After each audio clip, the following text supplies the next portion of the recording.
This is what I wish somebody had said to me. Hey everybody, this is Roberto Blake of robertoblake.com, helping you create something awesome today. So this video is for all the graphic design students out there. Whether you're a first year student or a fourth year student, this video is probably going to be some real world advice that you really need right now. When I went to college for graphic design in 2002, a lot of the focus was on print and on newspaper print, and we know how that all turned out now, didn't we? Measuring columns for layouts of ads in newspaper, a practical skill that would last me for a decade of my career, right? Not so much. Yeah, sometimes I get a little cynical about the college experience where creativity is concerned, but I have some real world advice for you.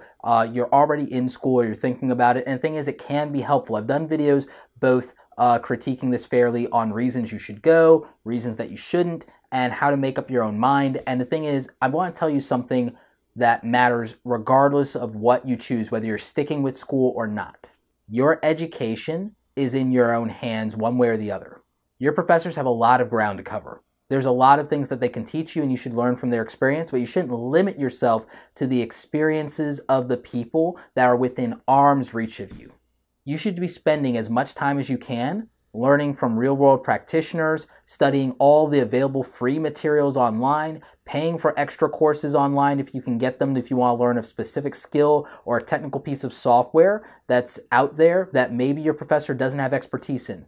My professors were fantastic at graphic design principles. They were very creative people. They were experienced in the print world, but a lot of them, they knew nothing about web design and things that I was into. They knew nothing about animation or motion graphics for the most part. These were areas that I wanted to grow and evolve in because I accurately, fortunately, predicted what the future of the industry would look like and that would be important. And so I actually had a lot of more advanced technical and software skills than a lot of my professors, but I grew up in a time where there wasn't anything like lynda.com, there wasn't Udemy, there wasn't Skillshare, there wasn't YouTube, there wasn't even Google yet for the most part for a lot of that time, or it wasn't mature enough and it didn't have a lot of content. So guess what?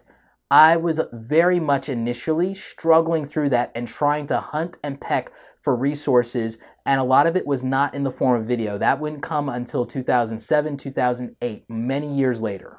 And so you guys have a wonderful opportunity. You have all this technology and all this content available to you. Much of it is for free. You have a lot of free software out there that rivals the paid and professional software of the days when I got started. And so I would encourage you to learn these tools, learn this software, learn from real-world professionals, be in networking groups, take advantage of free courses online, and just educate yourself as much as possible beyond the college experience with that extra time. Also, when you're in your 20s, do not let people tell you to stop working for free or to tell you or pressure you about the evils of spec work, because for you, it is nonsense. When you're older and more mature and your stakes are a lot higher and you have more bills to pay or you have kids to support, you can worry about those things. But for now, what you really need is you need experience. You need a body of work. You need hundreds of pieces of work in your experience. You need hundreds of pieces of work in your portfolio to sell yourself. Not necessarily in your portfolio itself, but you need to be able to have 100 pieces or more that you can cull through down to the top 10 or 20%. The more work you do, that quantity is going to lead to quality because you'll have your scrap pile out of the way. You learn by doing things. Do not be afraid to put in your 10,000 hours of work, even if it means doing it for free. It's going to matter.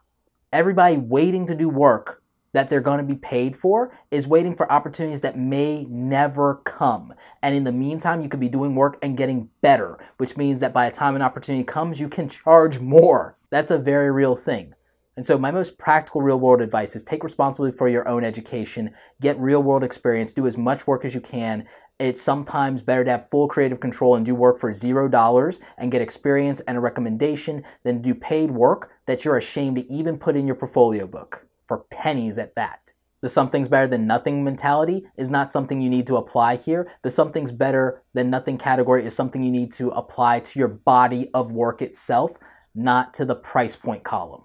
When you get into the real world and you have a better and a deeper body of work than your competitors that decide to go with the traditional model, to only rely on their degree to get their foot in the door and to only have their student work or the handful of work that they got from the people they were lucky enough to talk into paying them in their book, and you have so much more to offer and so much more experience than them, you're going to crush it. You're going to beat them in the marketplace, because the thing that you can control is you can always outwork your competition. You may not be more talented than them. You may not have more resources. You may not have been to a better school, but you can always outwork them. And so I implore you to do exactly that.